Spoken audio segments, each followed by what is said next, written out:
Hello everybody, my name is Mr. Davis and I'm going to be helping you out with division. So whenever I have a division problem, as in 1,690 divided by 26, I always write down the steps. Your student knows this. It's dad, mother, sister, brother, or as me, Miss Ausberg calls it, dead monkey smell bad because they do. Okay, so the first step is to divide.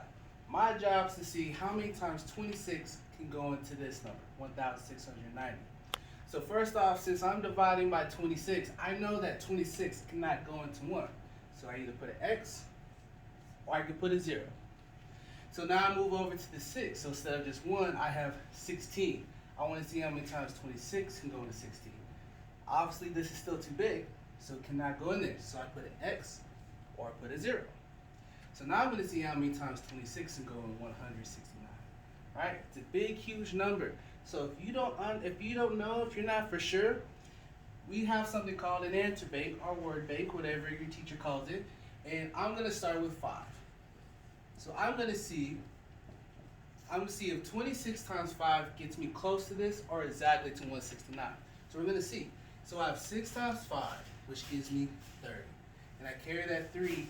2 times 5 is 10 plus the 3, that gives me 13. Well, it's pretty close, but I want to keep going until I get close to it, or if I get exactly 169. So I'm going to try 6 times. So I have 26 times 6. 6 times 6 is 36.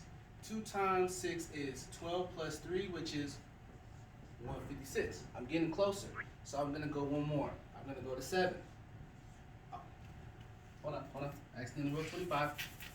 It's been a long day, ladies and gentlemen, long day. 26 times 7. 6 times 7 is 42.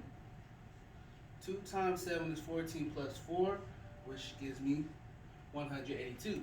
This is way too big because it's over. So that means 26 cannot go into 169 7 times. It can only go in there 6 times. So I put this on top of here, so now I divide it. My next step is to multiply whatever I have up here on top of my quotient times my divisor, and I'm going to put it right here.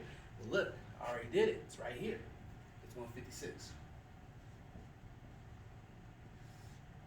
My next step is now to subtract these two numbers. 9 minus 6 is 3. 6 minus 5 is 1. 1 minus 1 is 0. I'm not going to put that down. My next step is to check to see if this is less than my divisor or bigger. If it's less than my divisor, that means good. I get to bring down my next number, which makes this 13, 130. So now I'm going to see how many times 26 can go to 130. But guess what? I'm doing the steps all over again, but I don't have to do that much work because look at my answer bank. Right here. See that? See that? Look, I have it right here. It tells me this number right here can go in this number exactly 5 times. So I'm going to go over here, put the 5. I divide it. 5 times 26 gives me 130. Next step is to subtract.